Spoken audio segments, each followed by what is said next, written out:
Donna Hopkins Pro Football Plus out here at Commanders headquarters as we got a big surprise today as we saw number 17 at the end of practice show up, big favorite of the fans and so forth. But the most important thing is that they say it was a little injury. They put him on the PUP list. But David, what's your make of this? Terry comes in at the end of practice. He doesn't talk to the media or anybody, but what's your thoughts on this whole thing and how it's shaping up? Yeah, I think, it's good to have Terry in the building, right? And Dan Quinn mentioned this earlier this week. Like, as a coach, you want all your guys out there. And even if you're on the side field training with trainers who's got an ankle injury, right? Like Sam Cosmi rehabbing his knee, Tim McKay rehabbing his chest injury. Like, it's still good to have the guys there and they can be part of the meetings and all that stuff. So it's really good to have Terry around. Really great of him to come out and see the fans. The fans love him. I mean, he wasn't even on the practice field. We definitely had a couple moments where there were some Terry chants going on. So, fans love him.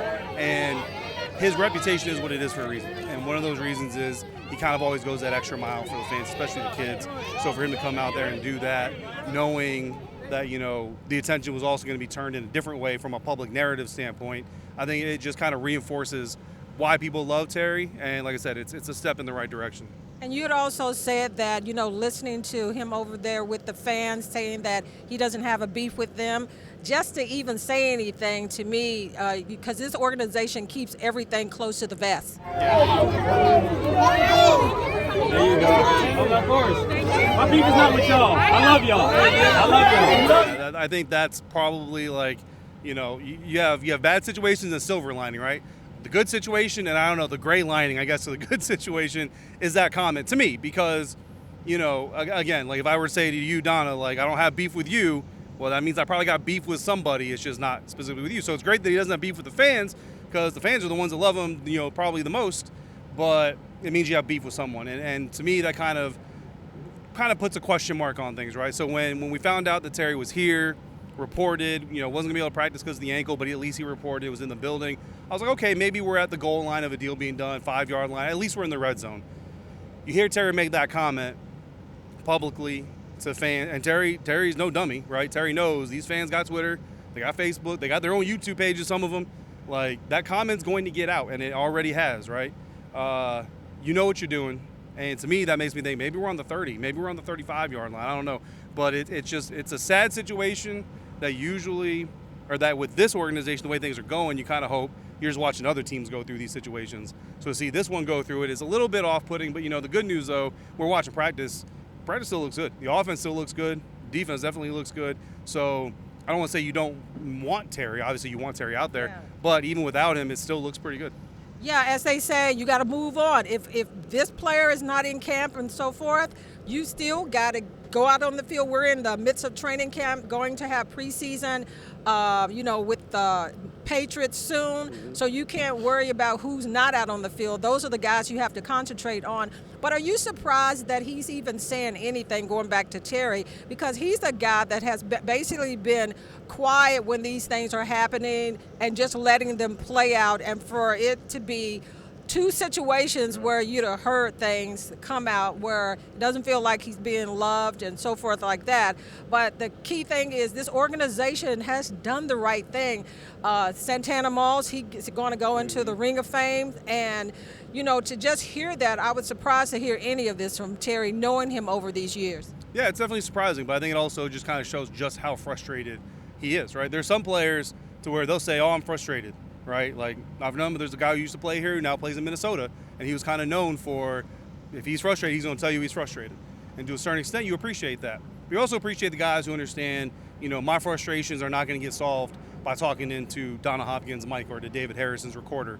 Mm-hmm. My frustrations are going to get resolved in the meeting room, on the practice field. And so there's an upside to that as well. So when Terry has been that guy for him to get to this point, because, we know he's been frustrated at times in the past. Mm-hmm. And we maybe have some candid conversations off the record or, between record conversations that would indicate as much. But he's never gone on the record to say, I've always said, what was that one game where he said, well, I got a lot of cardio today. That was like the closest he ever came to really voicing his frustrations. So for him to get to this point, I think it just really shows you how genuinely frustrated and maybe undervalued and disrespected he feels. So I think that certainly needs to be weighed in this public narrative as we all kind of pick and choose whether or not we think he's being ridiculous or the team's being ridiculous. So it certainly needs to be weighed.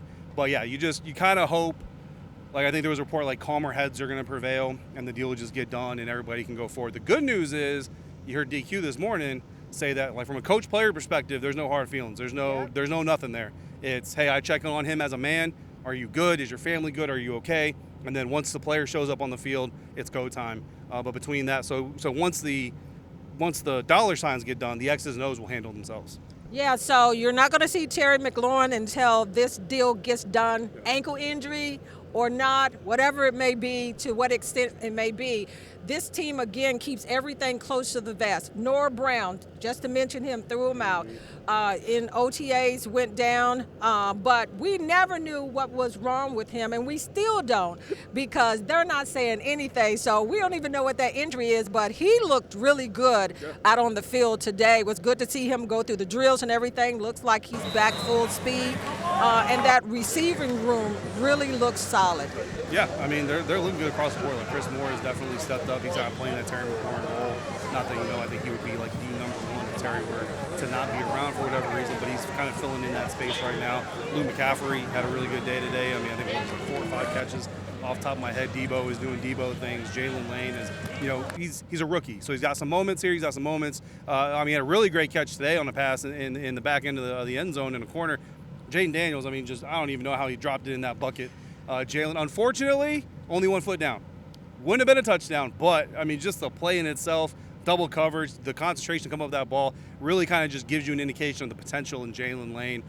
So, yeah, I mean, Ja'Cory Brooks has been making good plays, even KJ Osborne here and there. So, yeah, I mean, it's been a good camp overall. Tay Martin, the new Commanders receiver, he showed up a couple times today.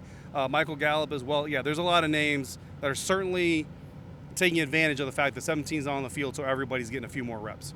Who does not want to get passes from Jaden Daniels that can put it in between seams and so forth? We saw a lot of that.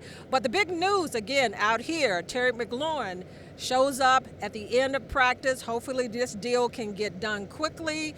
And I think it's important for him to be in the house with this group of wide receivers because this is, look, football shape is the key thing. You can't do that in the gym. You can't do that running and everything. You've got to be out here in the pads whenever they put that on and going through these drills. Yeah, no, 100%. Yeah, I mean, I talked about it on Locked On Commanders. Like, there's a window here where you're like, okay, Terry's missing some practices, but it's not a problem. But then there's a window where it's like, okay, there's only, like you said, so much you can do.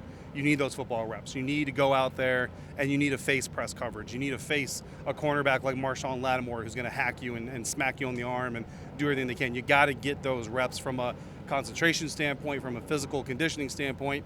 And, look, with the ankle, he probably wouldn't be practicing anyway, right? But you also have the contract situation looming. So, I mean, again, I think I still put a marker on it of the New England Patriots joint practice, which, is getting closer and closer by the minute. I think if this deal is done by then, if he can practice because of the ankle, then fine. If we get to that Patriots joint practice or further, and Terry, whether it's the ankle or the contract, then I think I start to get a little bit worried about his conditioning entering the season. Yeah, there you go. David Harrison, could tell the people where they can keep in touch with you. Sorry. As bugs are just flying. Yeah. It was one sitting right here on the mic, too. So Locked On Commanders, 5 days a week is the podcast, YouTube, anywhere you get podcasts. WSA9 out here reporting for them all throughout training camp, all throughout the season. And then X, D Harrison 82. I was going to wait and get David later, but all this hot news today, I had to pull him out today. But we'll get David back on through the course of the season. Again, Donna Hopkins, Pro Football Plus.